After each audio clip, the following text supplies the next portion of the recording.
Okay, so I think people will join, but we can start now. Thank you very much for joining this Women in Net Zero initiative's first meeting today. It is on the background of upcoming Women's Day. Little bit about myself. I am Netra Walawalkar. I think most of you know me.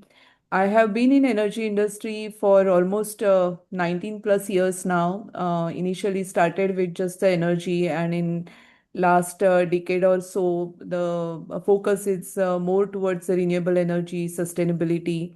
And I have worked with many technology companies and commercial industrial consumers to help them adopt the renewable energy sustainability strategy and also implement the actions.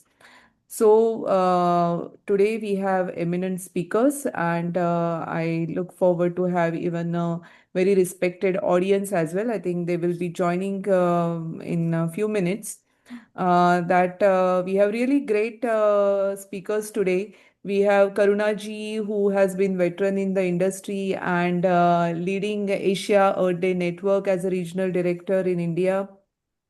Dr. Judy Jeevarajan comes from again the large background in the research and development.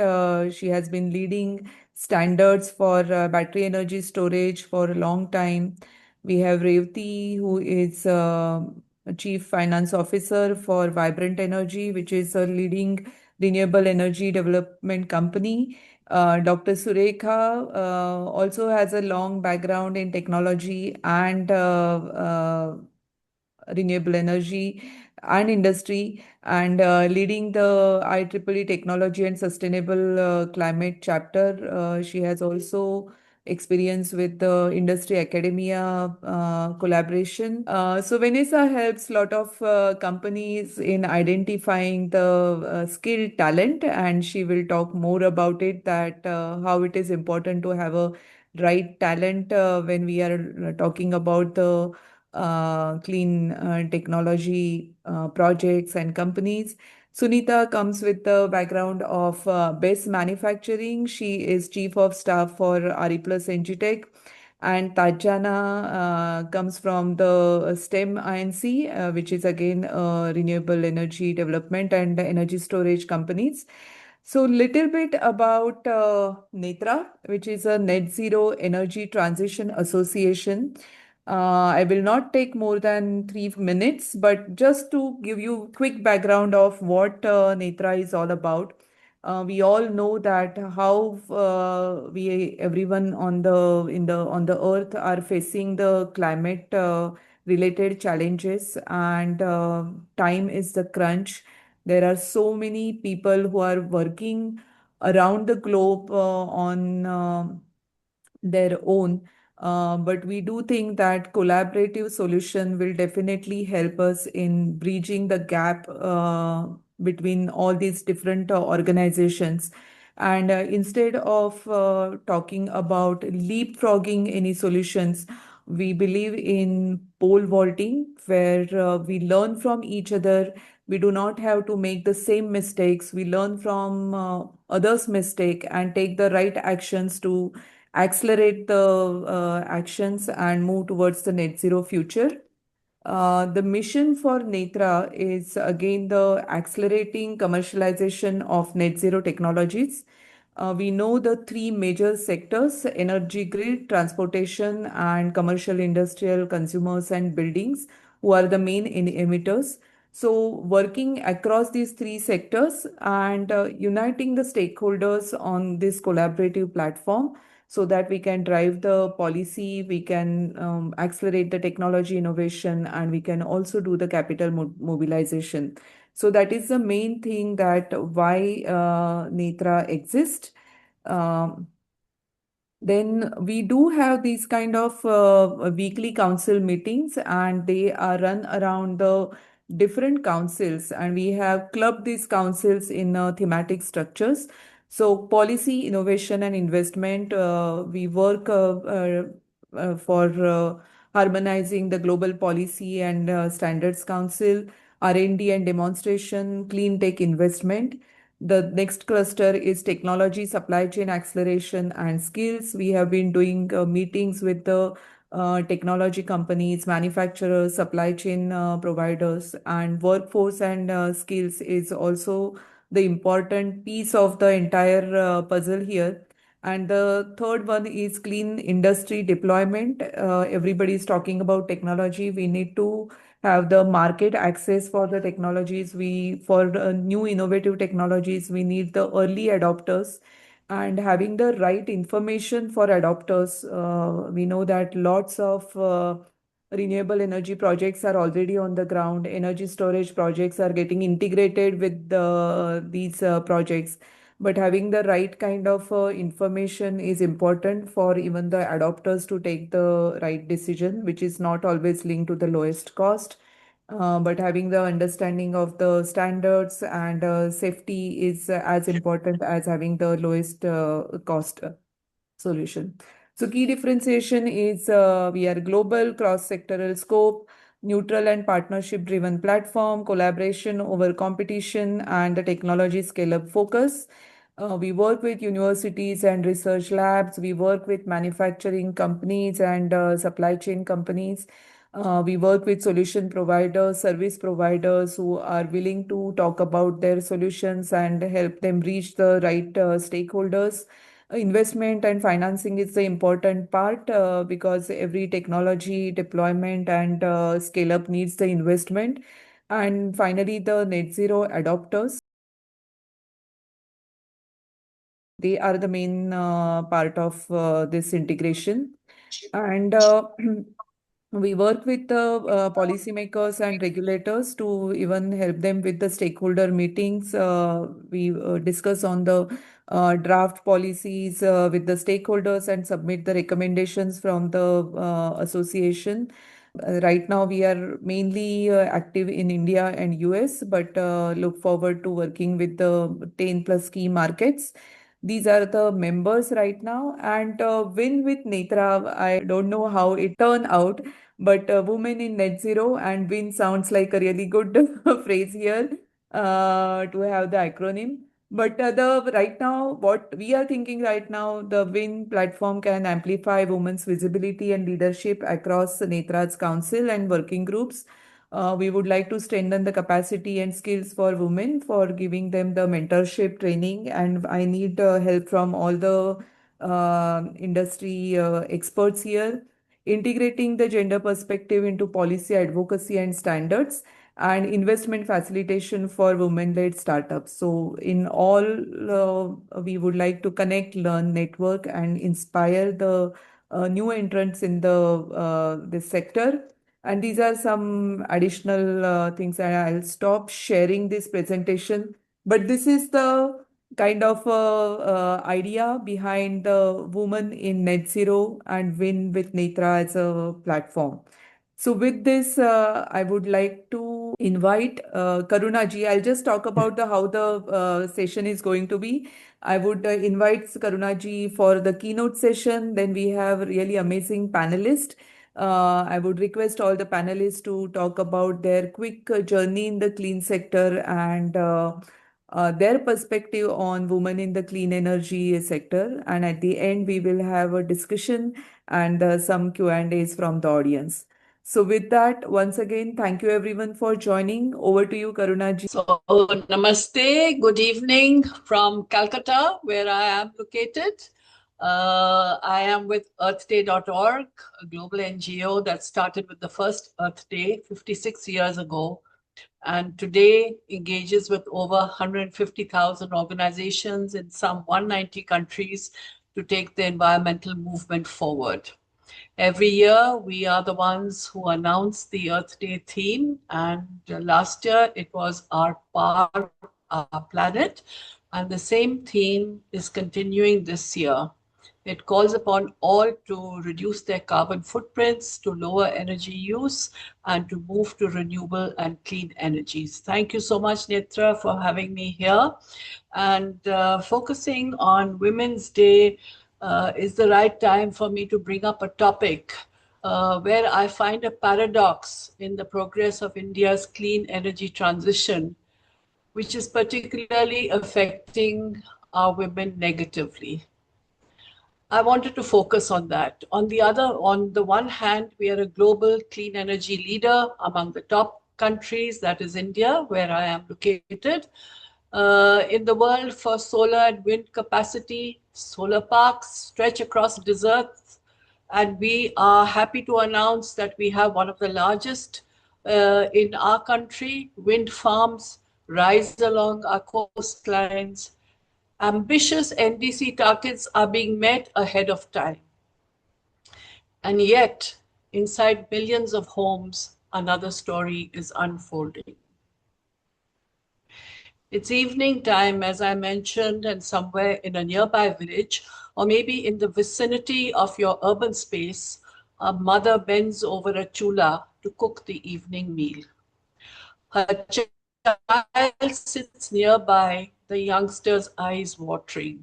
The woman coughs, but continues cooking because that is what she has to do for the family. The meal must be made. This is reality, not just a statistic. For despite enormous progress, about 4 to 10 in 10 Indian households still cook using polluting fuels. Firewood, dung cake, crop residue, coal, charcoal. That translates to roughly 130 to 140 million households. And in most of these homes, the primary cook is a woman. Which means Indian women inhale toxic smoke every single day. Imagine cooking every meal in a room filled with smoke equivalent to burning several packs of cigarettes daily. Not for a day, not for a week, not for a year, but over decades. The World Health Organization reminds us that household air pollution is one of the leading environmental health risks globally. And in India alone, studies estimate that over 600,000 premature deaths annually are linked to household air pollution. Among the most affected, as we can guess, are women suffering chronic bronchitis, asthma, lung cancer, and acute respiratory infections, just to name some of the diseases. Look at the economic costs of lost productivity, healthcare burdens, and premature mortality. This can run into billions annually. So India's energy transition is moving at 2 speeds. Solar parks and wind farms are visible investment-friendly symbols that are moving at 1 speed, and indoor air pollution is invisible, domestic, and gendered. This is moving at another speed, not fast enough for what we really want. We count and celebrate gigawatts added to clean energy, but do we do the same for the numbers of clean breaths we can assure women? I ask, why are we not prioritizing the individual hut, the village kitchen, the woman cooking day after day? Clean energy cannot stop at grid-connected cities. It must reach the mud-walled kitchen. The policy opportunities are there, but the saddest part is that these just exist. We have Ujjwala Yojana's LPG connections for low-income women, universal electrification initiatives, rooftop solar subsidies, and so much more. And every LPG refill, every induction stove, every solar microgrid, every biogas unit is a reduction in lung damage, a prevention of COPD, a reduction in child pneumonia, a cut in black carbon emissions, a step towards climate mitigation. So where is the roadblock? Things are available. We can't blame the government. The government has things available. The roadblock is in the fact that access does not guarantee adoption. The real challenge is affordability of refills, behavior of transition, reliable electricity for electric cooking, last mile delivery. If India can lead the world in megawatts of renewable power, I ask, why can't we also lead the world in eliminating indoor air pollution and adding to clean breath? Seeing all these problems, Earth Day Network has, over the last decade, been running an initiative which we call Healthy Energy. What Healthy Energy does is we make women in these areas aware of the fact of how much it is costing their health by continuing to cook with these fossil fuels. We work with the Panchayat women leaders and we make them understand that you are the ones who should take the initiative. And by the way, solar energy is part of the Panchayat agenda. How can you help them? And the nice part about Panchayat women leaders is that they are there for five years. They have a wide enough time span. They are not threatened by the fact that they can have a no confidence motion against them. We also realize that no matter how much is available, unless the woman has independent financial ability, that decision to shift is not going to be made. So year after year, we have been supporting, awarding groups of women who look to getting their incomes from environmentally friendly or occupations so that they can have these independent means to make the decision. So I ask you today, let's redefine energy success in real terms. Not just how many gigawatts did we install, but how many women breathe clean air tonight. Not just how many solar parks did we commission, but how many kitchens no longer burn firewood. Energy transition that powers industries but leaves women breathing toxic air is progress in numbers, not in justice. Let's make for a true measurement of energy transition. Again, I repeat, not just in gigawatts, but in breaths saved. Thank you very much. Thank you so much, Karuna ji. Thank you for this amazing start to this meeting and dialogue. I mean, you talked about big picture, you talked about the ground realities, and yes, India is taking pride on installations of gigawatt scale of solar and wind, but we have to understand that how the common person is getting affected, how those women in the villages are getting affected. And as you said that access, I mean, the having the possibility of the solutions does not mean that the adoption will happen at the right level. So we have to create a lot of awareness and action on the ground. And yes, that it's true. True. And thank you so much. Thank you. We would welcome anybody who would like to join us, whether with expertise or with funding, to take this initiative forward, because there are millions of women who need to learn about how they can move from these huts filled with smoke to better cooking methods.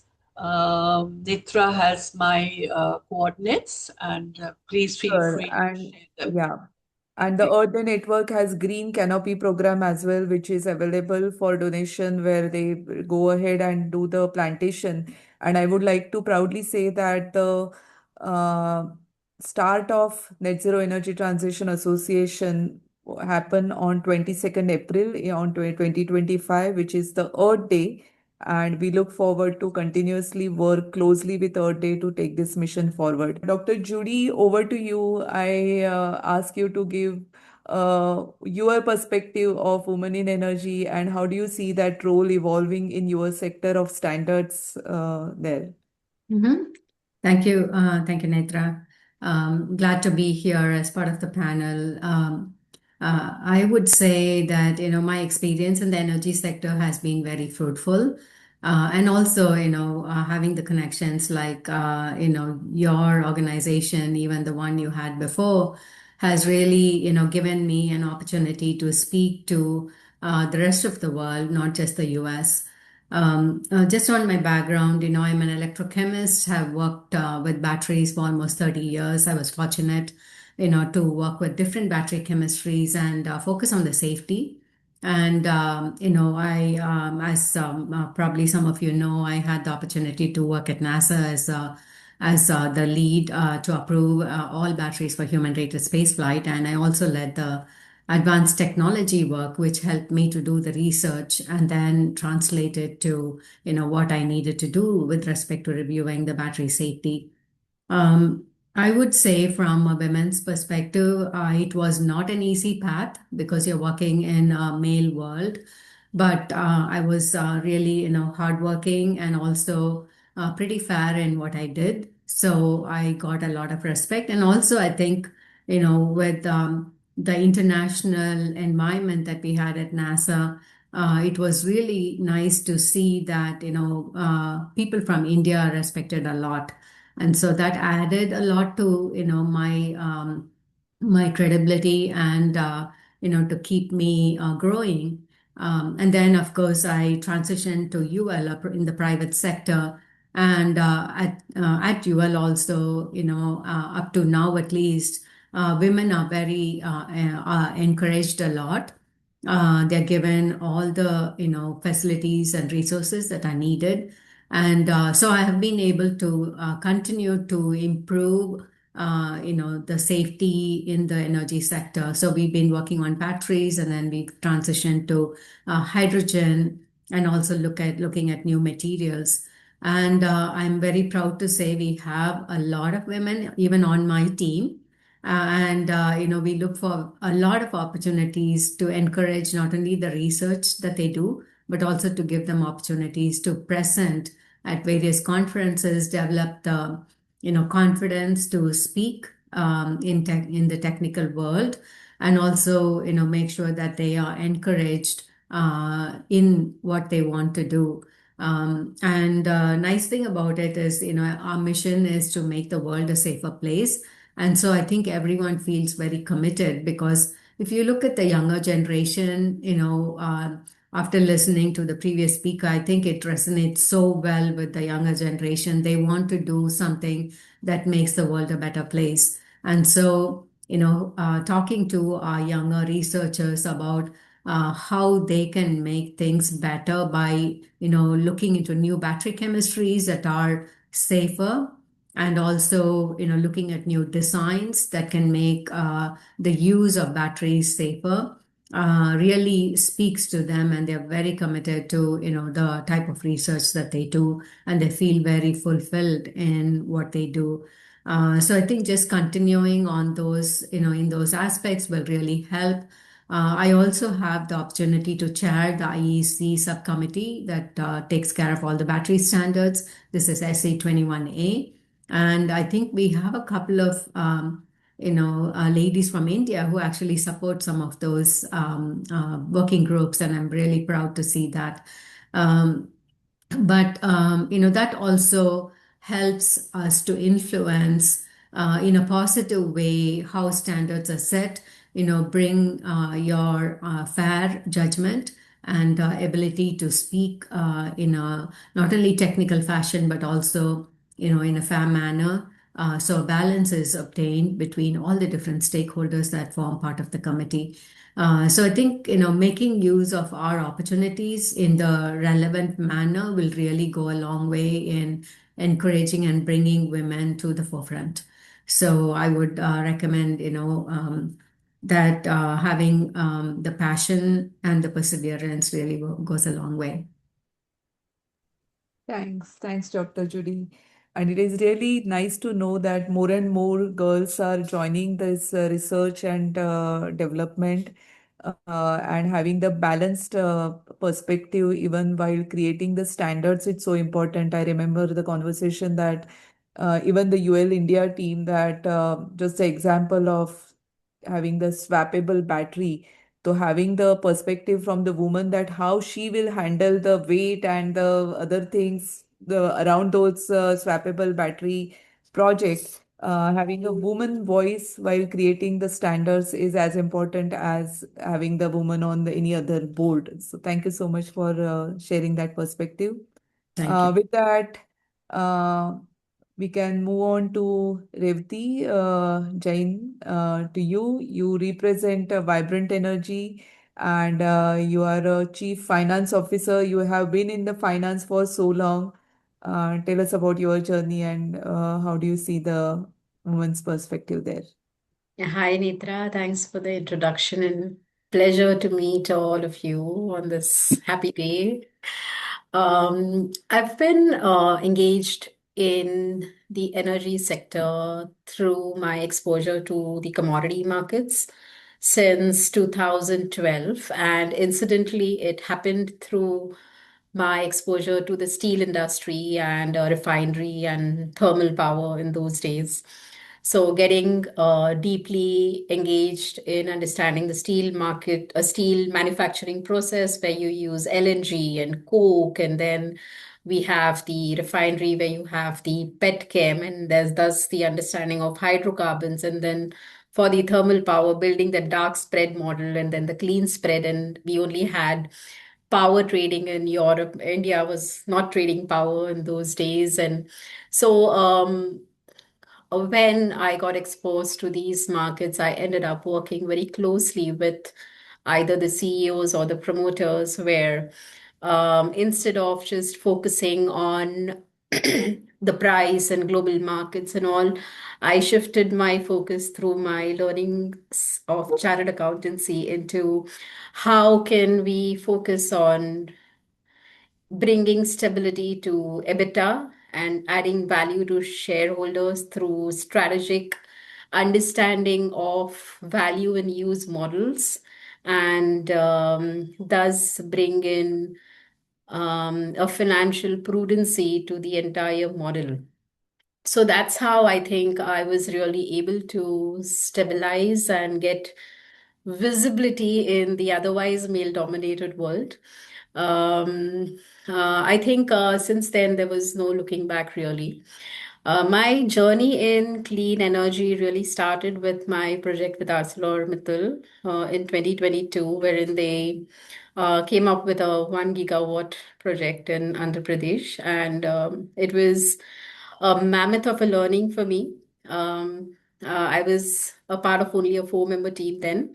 And my JD was you have to do whatever comes your way. It was as simple as that. So I think it was a great opportunity for me to learn. I um, took up on the OEMs and the commercial negotiations and understanding the projects and getting to know how solar plants work. And it was really from scratch that I really started working on this. But I would also give it to my senior member team at that point in time that they did have the faith that I would be able to learn. So when we say it is a male-dominated world, I also feel that they do give us those opportunities as well if they see the ability to probably deliver. I ended up actually running the projects, going to the project sites, sitting next to the storekeeper, making sure that they're actually doing what they're supposed to do. If the intercarting is happening, it's not happening. And it was really a very, very interesting time in my life. And I think the amount of learnings that I had was amazing. That was the first time I got introduced to UL, for that for that matter, to understand the kind of work they do and their competitors and so on and so forth. We had first of the hydro storage facility that we ended up signing as a master contract as well. That was a landmark in itself. So yeah, I think that was my journey, and it was a great learning for me. From there, what I did realize was that women leadership is not just about having a seat at the table or saying that we have this opportunity, but it's about quietly rebuilding the entire table and adding thoughts and values by which we can really get the audience to see value and thus build in real transformation. So if we stop asking for permission to lead and instead maybe start designing the future as if we are already leading, then probably half the battle is done. Um, Being a CA, it was not easy for me to understand the technical language at all. Let me be very honest about it. But I think the experience from commodity markets and focus on EBITDA at all times really gave me an edge to quickly grasp and move. So the key part was, and even now it is, to move. And I think it is to move fast enough so that we achieve closure. We are able to quickly move towards adopting the latest technologies with the challenges that we have and ensure commissioning. But it also needs to be at a balanced enough pace so that we don't add on too much risk, especially the uncertain regulatory framework, which we are all aware of. So those are my key things. I think it's not about just being a woman and having the opportunity or not having the opportunity, but it definitely is also about the attitude that we carry. And that can really add a lot of edge to our success. Thanks, Rewati, for sharing those moments and that perspective. And you did use those male-dominated phrase couple of times. And as you rightly said, that it is not about the having the opportunity as a woman, but the opportunity as a able person on the table who brings the equal kind of capability to lead and bring that diverse perspective, have a balanced approach, working with everyone, as you said, that working with everyone and reaching at the point of consensus and at the faster pace is important. And that is where I think definitely women can play a critical role. Yeah, Very true. And the maybe some. resilience is something which I forgot to mention. I think they bring a lot of resilience to the table, which can add values in multiple ways. Yes.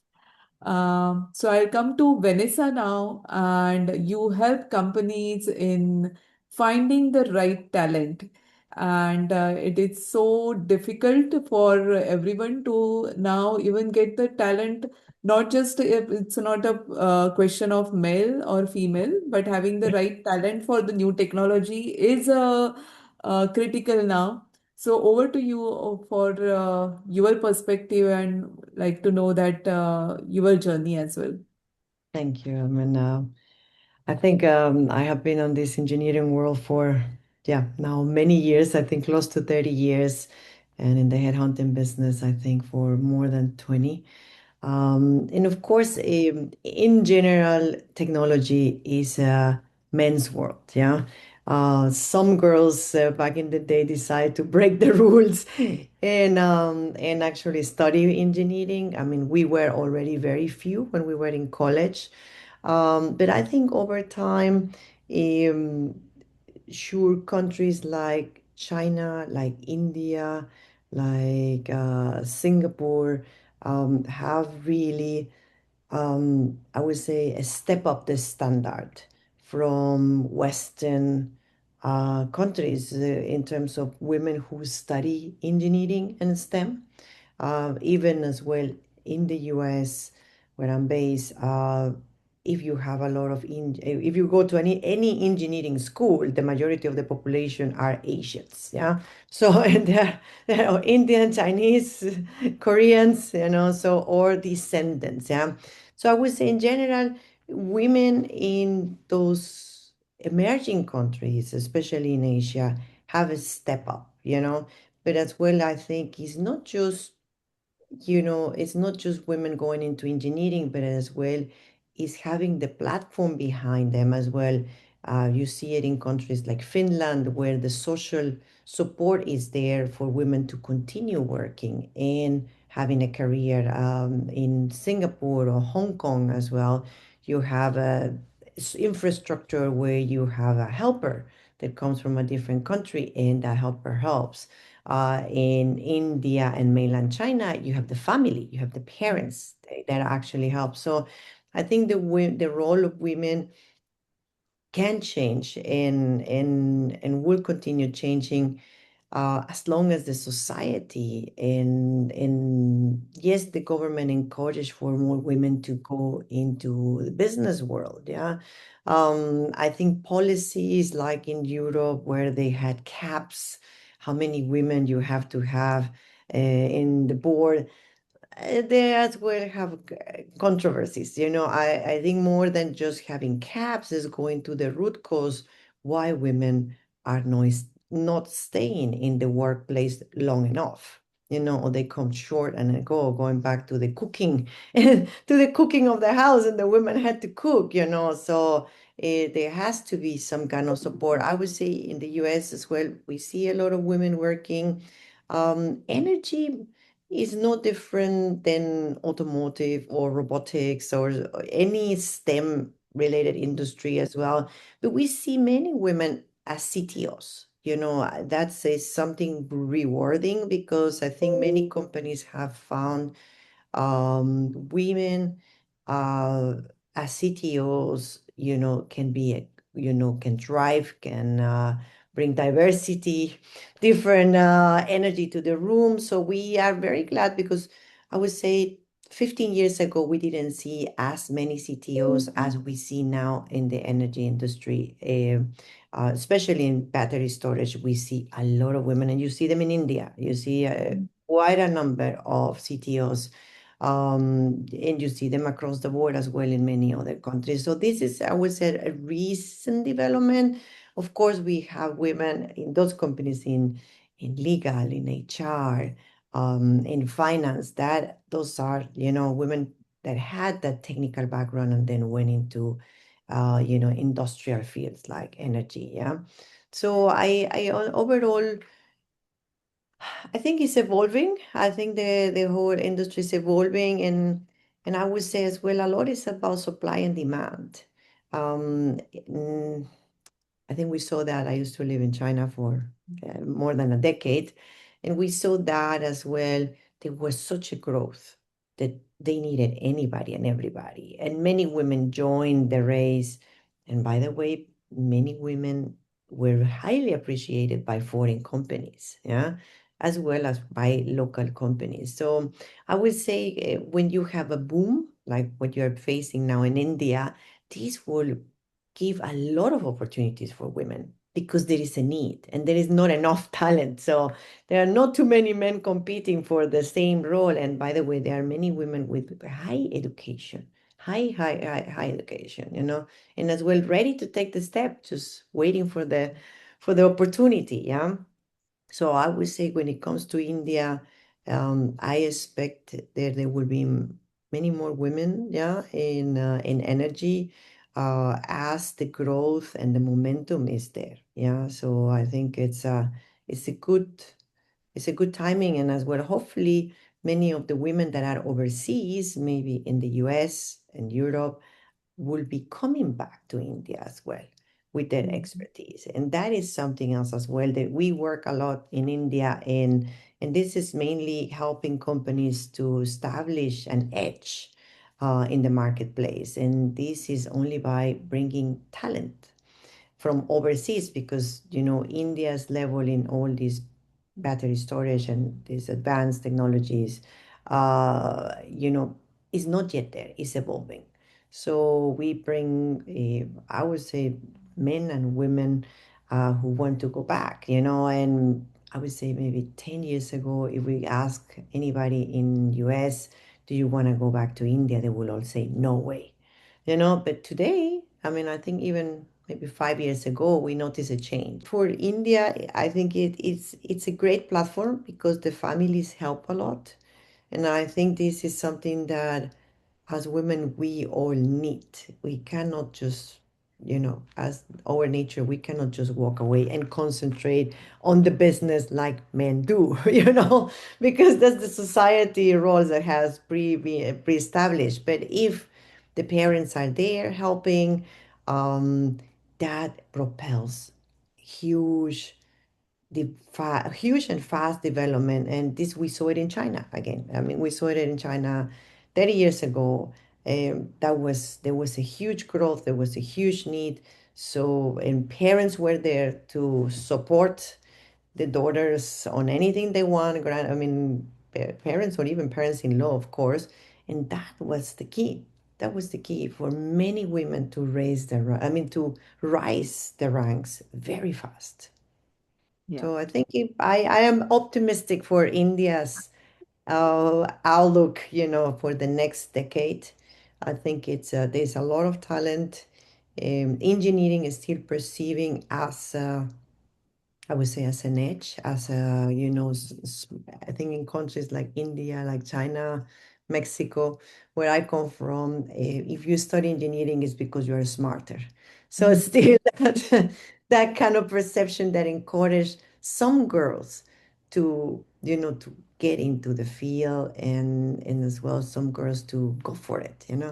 As well, I see many companies as well trying to attract girls. Many schools as well, many universities making huge campaigns for women, and many NGOs actually promoting women in STEM.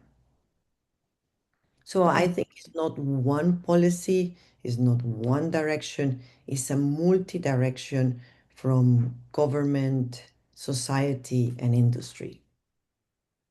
Definitely. And thanks for bringing that global perspective. You talked about China, India, US, Mexico, and few other countries. And yes, we are blessed with the family support. And definitely, but again, I would like to say that Netra is a global organization. We would like to learn from each other. We would like to bring that talent from one country to another country to help. It is a collaborative approach, and we want to learn from others as well. We do not want to again repeat the certain things. If some other organization is doing the right things, we would like to join the hands and take the initiative forward. It's With this, collaboration. yeah, thank you. I would like to come to Dr. Surekha. Uh, you have been in industry for a long time. You have worked with technology companies, industries, and you are with IEEE for also really long time. You know how industry and academia work with each other. So over to you for your perspective. First of all, thank you very much, Netra, for arranging this panel discussion, because right now I might be the fourth person speaking, but I could able to see a diversity in thought process, aiming towards the experiential sharing. So thank you very much for even inviting the diverse panel, because here we see an inclusive state of mind of Netra. So thanks a lot for bringing different people across globe to sit together and share their experiences. To your point about my involvement in IEEE and how do I see this overall energy industry, I want to start from today rather than speaking from 20 years before and all. Today, when I look around as far as power and energy sector is concerned, it is absolutely exciting. It is superbly exciting because each one of us is really, chasing the net zero target.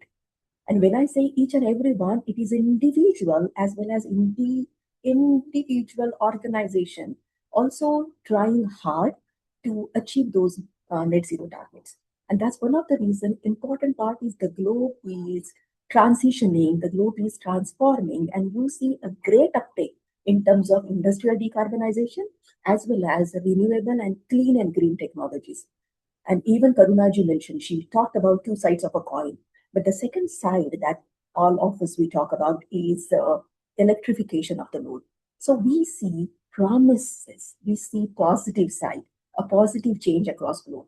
And what it means to a woman, for me as a woman, I look at it as a kind of immense of opportunities for youth coming with background to embark on this journey where they can evolve in such a way that they will see some great career, very different than conventional career. And that's why what makes me really, happy is youth coming forward with so many startup ideas where they are in, say, environmental stewardship. They are in green energy tech solutions. They're leveraging deep tech tools for building solutions across global industry sector. And I look at this to be the best opportunity where the percentage of women entrepreneurs is really growing so high that makes all of us feel proud for being the contributor, creating that awareness, being a mentor to handhold such youth. And the future is very promising and bright. So looking at this today, IEEE is one of that organization for whom I contribute as a volunteer.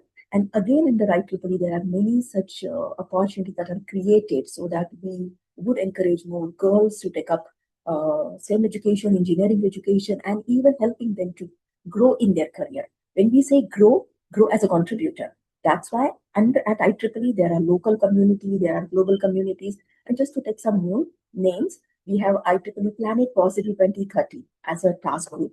And the objective is to invite global professionals to again come together, collaborate and co-create, learn from each other about what the best practices they are making to make the overall impactful positive change.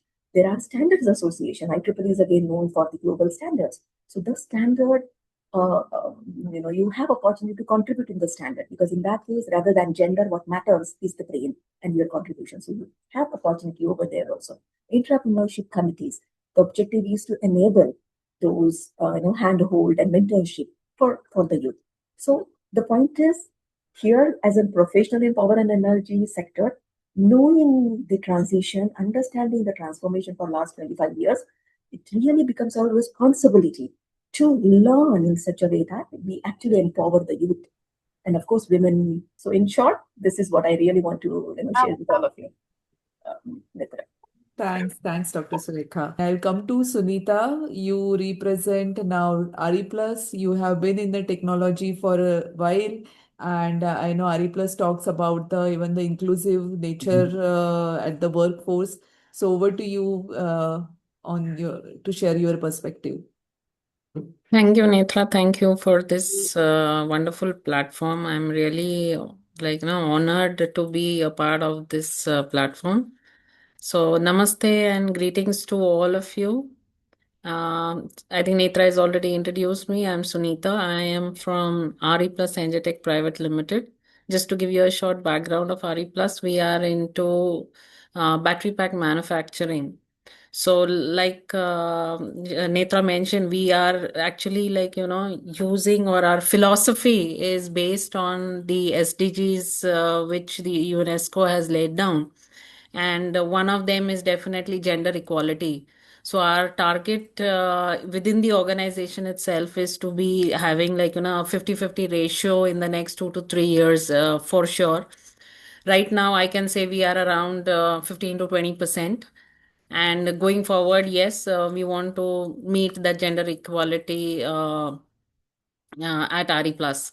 So my journey with REPLUS began since its inception since 2018, but been into the battery sector since Panasonic in my journey for last, I should say, 15 years now.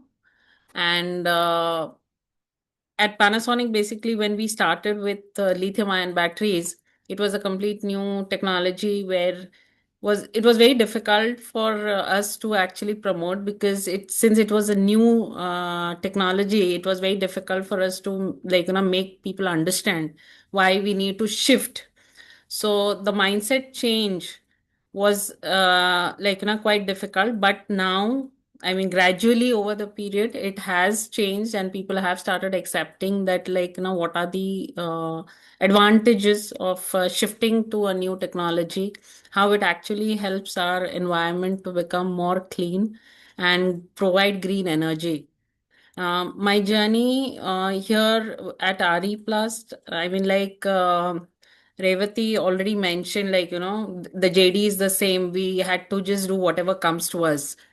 So it started right from basics to incorporating or getting a factory constructed and getting it into full-fledged production. So that was an immense experience, a learning. And what I learned from it was total, you really need to have a lot of perseverance. You need to be resilient. You need to be adaptive. And the best part is you need to be collaborative. not only with your internal stakeholders, but with your external stakeholders too. Because if you are not able to bring about a common understanding to make them understand what is your target or what is your goal, which is actually helping them also to achieve their own goals, I think we'll never be able to meet our individual targets also. So the best part was like making everyone understand why we are doing it. The purpose has to be very clear for us why we are doing. If we know what is our why, I think everything starts falling in place. Um, and as a, I mean, like for women, definitely RE Plus like is one of the platform that is like, we are given opportunities. The best part is whatever opportunity I asked for, I was never let down. So the idea is take up opportunities, move ahead, you learn from those. Even if you fall, rise up again, but go ahead. I'm sure, I mean, like, we do achieve what we want or what we actually plan for. The Professionally, like, when I started this, I thought it was just like, okay, along, I wanted something stable. But now I'm like, demanding, like it's making me ask for more. नहीं भाई अभी यहाँ पे रुकना नहीं है.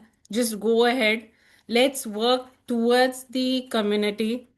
Rather, our mission statement that RE Plus has is basically to accelerate global transition towards clean energy.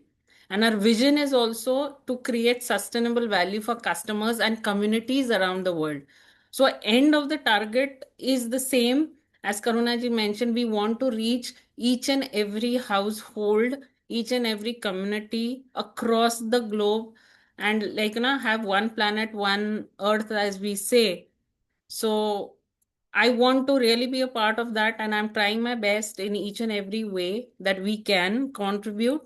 And I will definitely continue to be there. So thank Thank you. you. Thanks, Sunita. Now coming to Tatjana. Thanks for joining again, Tatjana, from US morning time. And over to you to share your journey. And Tatjana brings that innovative perspective of new business ideas to the business. So over to you, Tatjana. Yes, thank you, Netra. And I'll be honest, there are not many things that would get me out of bed at 5 a.m., but this is definitely one of them. Getting to start the day energized and surrounded by such an incredible group of women on this panel feels like a really good reason. So thank you, Netra, again for inviting me, and thank you for providing this platform for us to get together. A little bit about myself. I spent my entire professional career in the energy industry.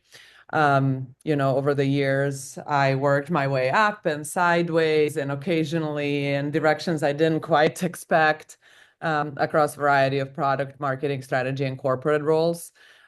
What motivates me in my day-to-day is really this opportunity for technology innovation to play this key role in decarbonization. So that's very close to my heart. So over the last 4 or 5 years, I have been really focusing or working for companies that specialize in that space. Today, as you said, I lead both corporate marketing and new business initiatives at STEM, which is a publicly traded company, and we focus on solutions and services for solar and energy storage. And it's interesting listening to all of the speakers today. Sounds like we're all on the same mission, which is ultimately accelerating the transition to a more resilient, sustainable, and really cleaner energy system. So it's really great to see like-minded people and all of us working towards something similar. I know we're short on time here, but just when I think about evolving role of women in this energy transition, I would say a few things stand out to me. First, when I think about the industry as a whole, it has been evolving significantly. Energy was very engineering and infrastructure driven in the past, and I think the workforce reflected that. But now that we are talking more about software and AI and data science, finance, policy, market design, customer experience. Seems like there are so many layers on top of the physical infrastructure that is really given opportunities for a more diverse workforce that would be covered, including women. The other thing, which I think is very important, is representation. Visibility and representation matters. I was born and raised in Serbia, which is a very patriarchal society where, all the men hold primary power. They dominate in leadership positions and political positions, moral authority, social privilege, all of it. When you say patriarchal society, that's what Serbia used to be and still probably is a little bit. But I was incredibly lucky to have a mother who was one of a handful of CEOs for government-owned companies. And now that I'm much, much older, when I think back, I remember walking around with my friends, taking the bus to school and practices and whatnot. And I was always telling my girlfriends, when I grow up, I'm going to wear a suit and I'm going to be a businesswoman. And it didn't mean a lot at the time, but it certainly makes sense now, right? Because that's where my career went, really. And, my mom was wearing suits when it wasn't cool for women to do so, right? So I do think this visibility and representation matters. When women see other women leading projects and running organizations and shaping strategy in this sector and others, I think it does send a very powerful signal that this industry in particular is open now to them. And one of the speakers, I can remember who it was, said a similar thing. So I fully agree with that. And then I guess finally, what really excites me probably the most is really this opportunity ahead of us. I mean, the energy transition is one of the largest infrastructure transformation happening today and globally. And it will require millions of new jobs across engineering and digital technology, project development, operations, etc. So I do think that we have a rare opportunity to shape the workforce of the future more intentionally than what we've been doing in the past. Just so, we can make sure that the next generation of leaders in energy looks more diverse, more collaborative, that they don't need to search in a sea of 50,000 people attending a conference for, a woman or somebody who looks like them in a position of power. So all this being said, it's not, again, just about representation, but also in participation, in active participation in shaping one of the most important transitions of our time. But yeah, I'm really excited to be here, and thanks again, Netra, for including me. Thank you. Thank you so much, Tatjana. And I enjoyed each and every conversation and the dialogue that happened here. Really diverse perspective, and we all agree that this is an evolving space. This is going to create lots of opportunities and lots of different opportunities, and there is a lot of scope for everyone to be part of it. And that is why we want to make sure that the 50% of our population should not miss this bus and be part of that. And thank you again for joining us. Maybe we can open up for questions now. I had my questions, but in the interest of time, let's take the questions from audience. I see Supriya and Rashi had also raised hand earlier. So Rashi, would you like to start your camera and ask your question? So it was very nice listening to each one of you here. Amazing experiences and how you have navigated through. So I am into clean cooking space with hydrogen and into battery space. Battery is my primary thing. Along with that, into STEM and robotics. So my journey also started way back 15 years back, and I've been venturing into multiple things. So I really appreciate the initiative that Netra you have taken as Netra and as Netra, both Netras together. It is a nice initiative. And so I was looking forward to see one thing I was having very specific to say. One is with what Earth Day Karuna ji said on collaborating for for cooking, clean cooking. Yeah, so I mean, I was open for that. Second was that Vanessa said, going back to your kitchens. So that was something, I felt that it's not just going back to the kitchens. It is going back to a space where we have been comfortable for a long period of time. We have been taught how to be comfortable there in a long period of time. It's the upbringing that has been given to us, that kitchen is your space to be comfortable. Do what you feel like there. Nobody's going to intervene in that space. So that is the reason why women go back to kitchens, no matter what happens in their lives, in their professional lives or personal lives. They will go back to kitchen. Now, with me, kitchen, yes, with me also, I started cooking very early, as much as early as I was in the third standard. That early I started cooking, and I'll tell you, kitchen is not just my happy space, but it is my innovative space. All my innovations, all my ideas, whether it is for people, whether it is for planet, whether it is for technology, STEM, anybody, it comes from the kitchen. All the origination is in the kitchen. So I would not look down upon kitchen saying that, okay, women are just meant for cooking or cleaning or caregiving services, but women make an important, I mean, kitchen is, and cooking and food is a very important aspect with women's life over last 2000 years, for that matter, because that is where the caregiving and all the associated what you can say roles have been given to women for a very long time, and that makes our comfort. So that's all. Thank you so much, Netra. Sure, sure. Any quick comments on kitchen thing and the innovation related to kitchen?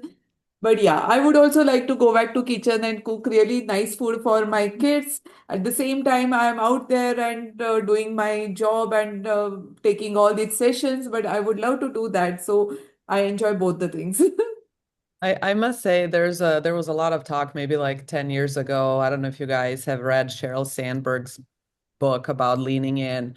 But what I came to realize is we have been leaning as is. It is just that once I realize I can't have it all, and some things got to give at some point, and maybe today is the kitchen, maybe tomorrow is work, whatever that is, I think my life has became more balanced. So I'm totally on opposite side of we can have it all and leaning in, because I do think we've been doing that, and just not being so hard on ourselves and fully understanding that today maybe work takes priority, tomorrow it's the piano recital that's going to cause us to miss an important meeting is what takes priority. So just coming to the grasp with we cannot have it all, and fully hearing yourself say that, understanding it, I think it helps us be a little bit kinder to ourselves. You said it perfectly, Netra, just an Tatjana. observation. Yes. Netra, just an observation. In today's call, we are 4 men and 20 women. So the balance is reversed now. Yes, so for every meeting we have couple of women and all men. So today it is yes, it is. No, I think, when I go to the point, I think for us women, we have many, many roles and many duties. And unless we have some kind of support, of course, we still enjoy the cooking, we still enjoy the children, the family, but we cannot multitask at all. We need help when we need it, so that's why the And one family has to ask for that help. I mean, go and Yeah. ask for that help. Yeah. Exactly. So having that family support or that, socially created support, like in Singapore or Hong Kong, makes, there is no doubt that that's one of the secrets why so many women can work in Asia, much more than in the West. In Europe, very few countries. Yeah, but France, which has as well a huge social support for, daycare to do something with the kids, Finland. So women cannot do everything alone. There are many duties. So if there is some kind of support at some kind of time, that definitely changes the development of women in society. And that's very clear especially in those countries like France or Finland. France and Finland are very much ahead in Europe. But I would say in Asia is just incredible, yeah, because there is some relief. You can stay later at work, you can go for a business trip, because there is some kind of family, social, government infrastructure that helps. Yeah. Supriya, I'll come back to you in a minute. But when we are talking about all this family support, do you see the role of companies' policy in helping women to rise on the ladder of leadership? Because there you need that sponsorship or confidence from your colleagues that this person is going to lead this, and we have that confidence in that. So, any comments or any perspective on having the right company policy in place while we are leaning on the family support on the other side? So, Yeah, Netra, I would like many to add companies. just Yes. a quick thing, from our perspective that, we talked about finding a balance and also, getting support, right? And our company actually gives, paternal leave also for the men, which I think helps a lot in allowing the women to, you know, get back to work while they, help with taking care of the kids. I think that's actually a little bit longer when you look at it, for countries like, I would say Sweden, Canada. Some of them actually give up to 6 months. I mean, our company gives 6 weeks, but some of them give up to 6 months, which really helps a lot. And as many of you pointed out, asking for that support from your family really helps. So asking your spouse to, take up some of that responsibility by taking time off, I think will really help in this. Yeah. Yeah, I think many corporations have implemented policies to support women at work.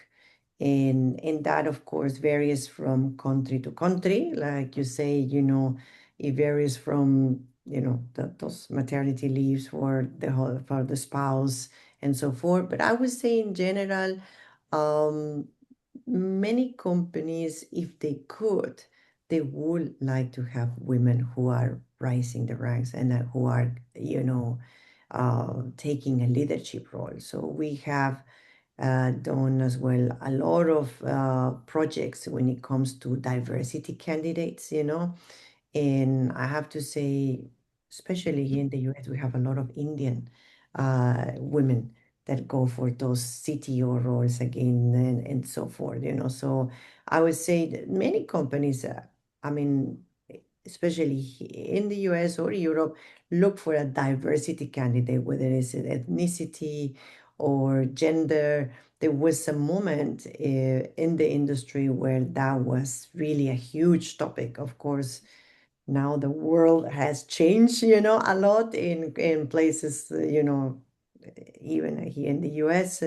So the policy and those even I think many companies are, removing that diversity head, because at a certain point of time, every American company had a diversity head, to make sure, there was always a diversity candidate in every recruitment team. And there was not just only gender, age, location, ethnicity, religion, and so forth. I think there is a lot of encouragement for that. And for women, I think in general things are getting better, I would say, not worse. Sure. Revati, would you like to add something? just like to share one of my experience. Incidentally, at that time, when I had joined a new employer, I was told, I got to know that I was expecting. And I had to inform that, okay, it's either going to be the job or home. And the employer was really considerate and was willing to shift the infra at my home and said that, why don't you work from home for 9 months and then we will see and take it from there. That really kind of changed my perspective to the company as well, in terms of delivery and output, and everything changed for me since then.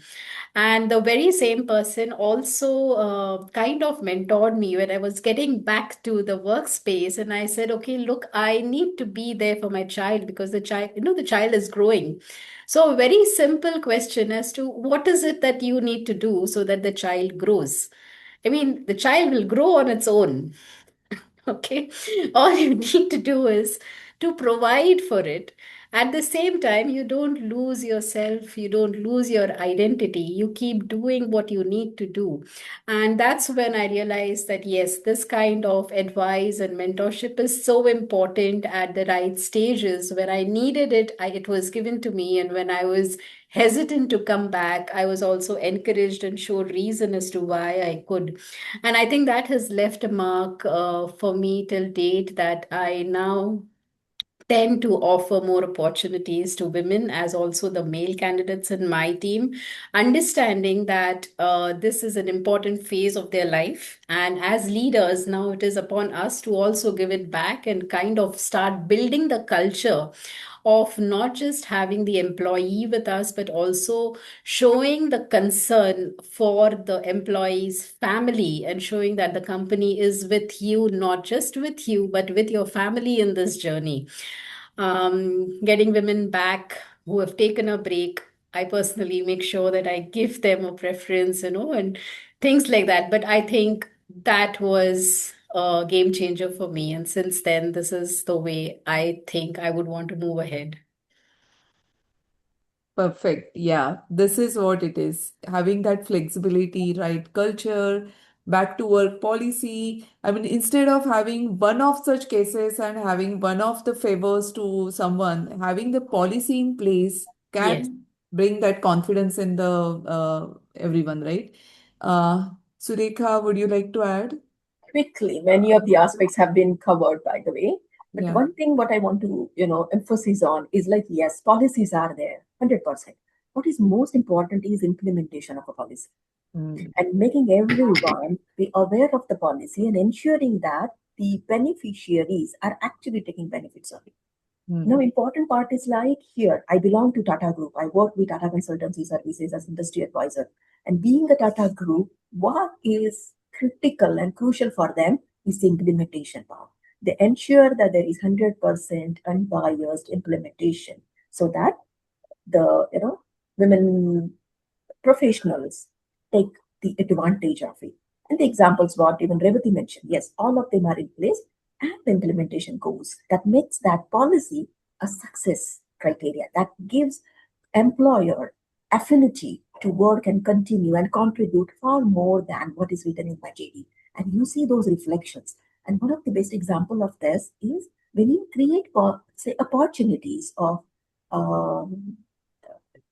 changing your roles, even taking up leadership position, the required training in terms of upskilling, cross-skilling, as well as empowering your biodata is we've also made it very informative so that you can carve out your roadmap. That's important. And that's one of the reasons inside TCS also, there are mentorship booths, there are mentorship groups, so that leader will mentor junior, even the newly onboarded person, so that he or she can definitely create the roadmap for their own growth and journey. So I think having policy and creating that implementation plan is important. And yes, we see that happening in Tata Group. And I'm very sure that, other companies also have the similar sort of strategic Very efforts. true. Yeah, very true. Karuna ji, I'll come to you for closing remark. Let me just quickly ask Supriya. I think we have covered most of the points. You have raised hand for some time. Yeah, over Yeah, to you. hi Quick remark. Netra. Yeah. First of all, thank you so much for letting me know about this event. And I just, because of you, I was able to join this event. So grateful to you. And I met Netra at a British Petroleum event, and I was really impressed by her journey. So that is how I know Netra. And it was enlightening to listen to everybody's story. So I would want to ask a specific question. So my role has been technology throughout. So basically, the last role that I played was that of a solution architect. And I am fresh out of an oven entrepreneur. I started my new innings few months back. So I just wanted to understand how to transition from a technology role to a business strategy or a sales role. So what could help me in transitioning in that role? Tatjana, would you like to add? Yes. Hi, how's it going? And hi, little man. I think a lot of it, number one, is if that's the career path you want to take, you have to raise your hand and voice that you want that. What I've noticed is a lot of people have desires and potentially are looking at different opportunities across the company, but they're not saying it out loud. So I do think it's our responsibility. I mean, you're the only one in charge of your career, so I think it's your responsibility to seek opportunities, and at the minimum, make sure that people are aware that this is something you're considering. For me, it happened a little bit naturally. As you know, I was working on different projects. I would see an opportunity.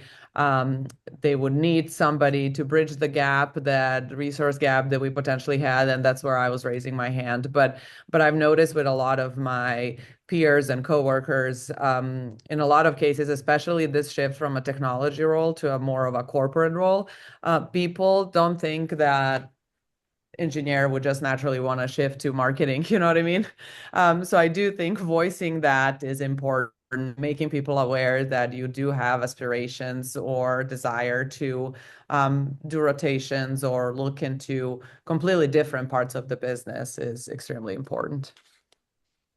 I Thanks. noticed there was a lot of rigidity in the mindset of people. So they basically say, you've not done this before, so why should I trust you with doing that particular role? But they do not even give me the credit that I have done my enough homework to prepare for an interview. At least it's just to, let me give an interview, and then it's fair to reject. But just plain saying that, just because we think you're not a fit, I'm not going to even consider you. I thought that was unfair. And another thing that I noticed is prior to my career break, when people who were reporting to me were men, and there were women who were older than me, they did not like the fact that somebody younger is their boss. So I have faced that gender bias. I have faced a lot that why she's suddenly coming and she's our boss. They really didn't like it. So that is something that I have faced all through my career. And I hope men become more accommodative, and they consider us as allies. We are there to build everything together. So nobody's competition here. We are there to build everything together. So that's Yes. something. No, I'm just Yes. gonna add one quick thing. When I reached my first leadership role, I was fairly young by industry and all standards, and I faced some of the similar things. And one of my mentors at the time told me, "Hey, you already got the chair, might as well occupy it." And I still use that, think about it daily. Whenever we're doubting ourselves, whenever doubts come from the outside, I do think it's important that you're in a position you are for a reason. It doesn't matter how you got there. Somebody at some point believed that you're capable of fulfilling the job and the duties. So in my mind, if you got the chair, just occupy it. That's one advice. And then the second piece you touched on, when people are talking about you not having experience, I mean, my personal approach to recruiting in general is I don't recruit necessarily just by the resume. And I think this is changing tremendously, especially with the boom in software developing. It's also about capabilities. If a capable person can probably figure out most all things, maybe not how to have an open heart surgery, but when we talk about corporate, I mean, if you're somebody who demonstrates clear problem solving, me as a recruiter, that's probably enough for me, depending on what the role is. And I also look for those kind of intangibles that are not necessarily on the paper.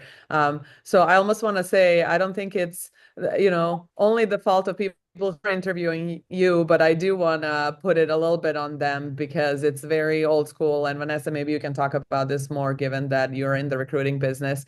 I don't think people, or at least, between me and my peers and professional colleagues, I don't think people are being judged only by the resume, but by a lot of other intangibles. Because, I mean, if you're 10, 15 years into an industry, I mean, you have probably acquired a lot of things. It's not that hard to figure out how to run a campaign, if you have that problem solving and desire and work ethic. So I almost want to say it's on the people that were recruiting you that didn't realize the full potential of your capabilities. We see that a lot, by the way, especially in tech, because they're much more out of the box and they don't look at specifics, but they look at transferable skills and potential.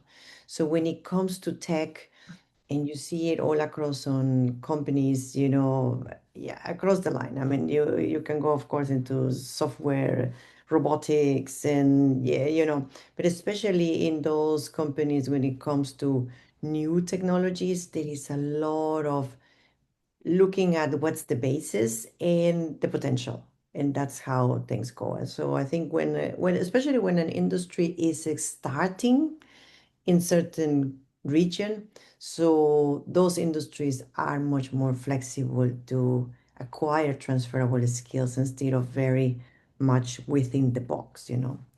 That has changed a lot, I would say, with all the startup scene. Yeah, in So one of Netra, if my you give me 1 earlier minute. just to share, in one of my earlier conversations, even somebody had suggested that there should not be a gender field on the resume. When it goes to a recruiter, it has to be just on the capability and skill set. And then there should not be any bias looking at the gender, and let the person come in front of the recruiter to talk about their capabilities and willingness to work on that role, and then they take the decision, because this has been a ground level experience that even looking at the gender, some of the resumes are just filtered out. That happens. The position should be filled by the best capable person, I think, regardless of the gender, age, nationality, ethnicity. I think it's about capability, it's about the best fit as well. It's not only as well, it's about the best match. So that's why I'm with quotas and policies, I'm a bit, it's not that. The company needs somebody who can do value creation, especially for us that we work a lot with fast or growing companies or companies that are on their hyper growth. They have no time to look at, quotas and so forth. They just need somebody who can add value. Today, when I'm in a minority, I listen, I don't talk. I'm going to say 2 things today only. Simple. One is I had my own IT company, started in 1980. In 1984, we had a policy for maternity leave, 2 months fully paid. You could take leave of absence up to six months and the job is secure. And you could come back after a year and then whatever job is available at that time. So even today in America, they don't have standard policies like this. So this I'm talking of 1984. Great. Okay. Second thing is Supriya, if she's interested, I can mentor 1 hour a week. I have mentored many companies that have gone very successful. And so it's up to her, and I'm being a CEO for a long time. I have done every function from starting programming to, everything that you can think of. And so that's my 2 cents. This Thank you is so much, the Ashok. real outcome from this session. Thank you so much, Ashok ji. I would request Karuna ji, because she's waiting for a long time. You heard all of us. We started with your speech and the big level picture, and now we are listening to the ground level realities of women on the field. Over to you for your comments. I just had two brief observations. One is that some companies allow two women to work for the same job. So that really helps, because it could be that one woman needs to be in the house in the daytime and the other one needs to be there in the afternoon. So they work it out. So long as the results are there, they allow them to work. Second is that it is very peculiar, but the joint family system is coming back thanks to more women working, and they need their parents to be there. So something that has broken up, and something where people said that they want to live in these single family units, they have now realized. I've seen that in Bangalore, where my daughter is, and a lot of them have their parents. So one way of appreciating your parents at all. And my final thing is that women, be independent, earn your own money, and keep your own money separate, because Always.